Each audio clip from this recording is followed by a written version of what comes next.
হ্যাঁ বন্ধু, আমি সেই সমস্ত লোকজনের কথা বলছি, তাদের কথা একটু ভাবুন, যারা 24 ঘন্টার মধ্যে মাত্র 3-4 ঘন্টা বাড়িতে ঘুমোতে আসতো, বাকি সময়টা ঘুম থেকে উঠে টই টই করে বাইরে বেরিয়ে যেত, পার্টি করতে, এই করতে সেই করতে, সব বন্ধ হয়ে গেছে। তারা বাড়িতে বসে ভিডিও চ্যাটে তাদের মন গলছে না, তারা কি করবে তাদের কথা একটু ভাবুন। কেউ ভেবেছেন? সারাদিন ধরে টই টই করতো, যদি 4-5 ঘন্টার বেশি বাড়িতে থাকতো, তার মা তার বগলে মাথায় হাত দিয়ে বলতো, হ্যাঁ রে সোনা, তোর শরীর খারাপ হয়েছে কিনা, বাড়িতে কেন? তারা বাড়িতে, তাদের কি কষ্ট হয়েছে এটা কেউ ভেবেছেন একবারও? I am very sorry to say. সেই সমস্ত রূপসীদের কথা ভাবুন, যারা ঘুম থেকে উঠে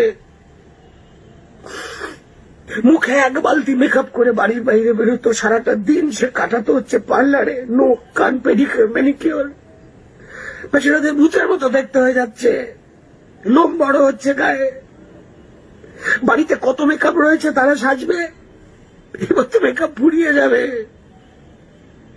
আমরা কেউ তাদের কথা ভাবছি না, তারা কি মনোকষ্টে রয়েছে, কি টেনশনের মধ্যে রয়েছে, কি হবে, বারবার স্যানিটাইজার দিয়ে হাত দিয়ে সে প্রাণ বাঁচাচ্ছে কি জন্য,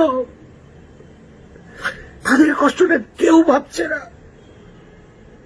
সকালবেলা ঘুম থেকে উঠে সেলফিবাজের দল যারা করে সারাদিন ধরে ছবি তুলতো, ঝকঝকে তকতকে ড্রেস পরে, ঝকঝকে তকতকে জায়গায়, এর বাগানে, ওর উঠোনে, তার গাড়িতে, যেগুলো একটাও তার বাবার দেওয়া নয়, তারা কি ছবি তুলবে? বুঝতে পারছেন না কষ্টটা? চোখে জল এমনি আমার আসছে না। আপনাদের বাড়িতে, আপনাদের ঘরে, আপনার বাড়ির পাশে সব এই মানুষগুলো রয়েছে, অসহায় মানুষ, তাদের কি হবে একটুখানি ভেবে দেখো। বেচারা এর আগে ছবি তুলতে এমন করে, মানে এত মেকআপ করতো, এবার যদি মেকআপ শেষ হয়ে যায়, সেলফি তোলা তো হ্যাবিট, এবার এই মেকআপ ছাড়া মুখের যদি সেলফি দেয়, বাড়িতে তো মেকআপ শেষ, পার্লারের মতো তো মেকআপ বাড়িতে থাকে না। আমরা তো দেখে তাকে ভয়তে মা বলে লাফিয়ে উঠবো, এটাই তুই। তাদের কথা কেউ ভাবছে না, তাদের কথা ভাবুন, যদি মানুষ হন তাদের কথা ভাবুন, কি কষ্টে আছে। ধরা পড়ে যাবে কদিন পর আসল মুখ কোনটা, মুখ না শামুক।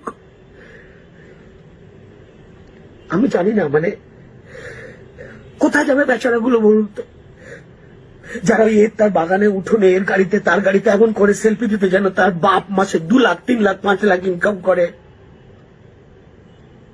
কোথায় এবার সেলফি তুলবে? ভারতবর্ষ গরিব দেশ, মধ্যবিত্ত দেশ, তার ঘরে তো দেওয়ালে প্লাস্টার ঘষে গেছে, বাবার লুঙ্গি ছেঁড়া, মায়ের শাড়ি মলিন, সেই বাপ মায়ের ছবি অধিকাংশ জন ফেসবুকে দিত না, হোয়াটসঅ্যাপে দিত না, ইনস্টাতে পোস্ট করতো না।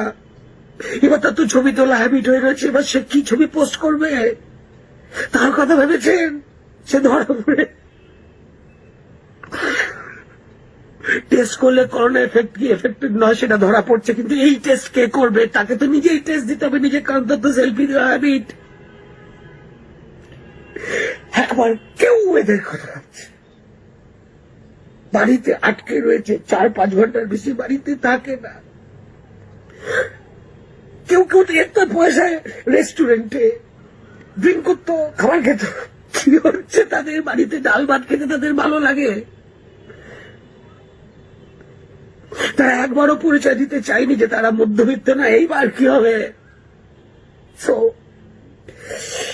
আমি আপনাদেরকে অনুরোধ করছি, এদের পাশে দাঁড়ান। এরা আপনারা আমার ঘরেতেই রয়েছে, এদের কাঁধে হাত দিয়ে বলুন যে ওরে সত্যিটাকে বাইরে নিয়ে আয়, নিজের বাবা মায়ের সঙ্গে 2টো সেলফি তুলে দে। এই বাইরে কিছু বলেননি। ভালো থাকবে।